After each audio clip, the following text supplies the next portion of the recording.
At mga kapuso, narito rin po sa The Heritage Park sa Taguig ang ating kasamang si Ivan Mayrina. Ivan? Yes, Vicky, mula sa masa, sa industriya ng pelikula at politika, masasabi nga nating may kinatawan mula sa lahat ng sektor ng sambayan ng Pilipino ang bumisita sa burol ng Comedy King sa The Heritage Park ngayong araw. At maging si Pangulong Noynoy Aquino nagbigay pugay sa Comedy King. Agad sumilip sa kabaong ni Comedy King Dolphy si Pangulong Noynoy Aquino pagkadating sa The Heritage Park pasado alas 5 ng hapon kanina. Balugod siyang sinalubong ng mga kaanak at long-time partner ng Comedy King na si Shasha Padilla. Bukod sa Pangulo, ilang henerasyon ng mga artistang bumisita sa necrological service para kay Dolphy ngayong gabi. Kabilang sina Gloria Romero, Eddie Garcia, Judy Ann Santos at Claudine Barreto. It's a great loss for the industry, the passing of Dolphy. And his memory will linger with us forever. Ang mga komedyanteng sina Ogie Alcacid at Michael V, sinabing tinitingala at iniidolo nila ang galing at estilo ni Dolphy sa pagpapatawa. We can only hope na maabot namin siguro kahit kalahati nung na-achieve niya, okay na sa amin. Lahat ng comedians, sa kanya kinukuha yung style, no? Yung bawa, yung magbabakla-bakla. O di kaya naman yung magiging babae, magbibis babae. Yung mga simpleng ganon, kay Dolphy galing lahat yun eh. So, syempre, ginagaya namin.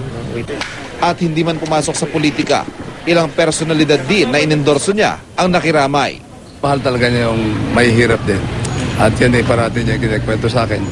Yung kanyang pinagdaanan at yung pagmamahal din sa mga may hirap. Ngayong gabi na puno muli ng awitan, dasal at pagpupugay ang necrological service na inalay sa hari ng komedya.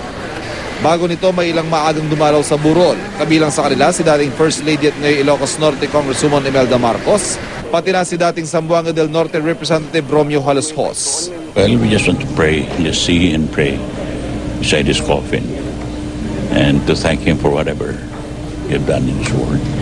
For us, you've done a lot. When I was in prison, Dolphy visited me. Nakiramay rin ang komedyanteng si Jimmy Santos, ang may-ari ng Sampaguita Pictures sa si Marichu Vera Perez Maceda at aktor na si Bembol Rocco. Dumalaw na rin dito kanina si Senador Lito Lapid na nakasama ni Dolphy sa mga pelikulang The Best in the West 1 at 2. Pagdating sa camera, lagi akong nate-take 2, nate-take 3 dahil kasi natatawa talaga ako dahil wala sa rehearsal yun eh. Nung araw pa kasi extra lang ako, kasama ko na yan eh. Tsaka yun nga, idol ko siya, pakabait niya, lalo sa mga pamilya niya. Vicky, July 15, araw ng linggo, itinakda ang libing ng Comedy King pero maliban sa petsa, wala pang ibang detalye na ipinapahayag ang pamilya Quezon at bukas po at sa araw ng Sabado mula alas 8 hanggang alas 3 ng hapon ay muling bubuksan sa publiko ang burol ni Dolphy. At live mula dito sa Taguig, ako si Ivan Mayrina, ang inyong saksi.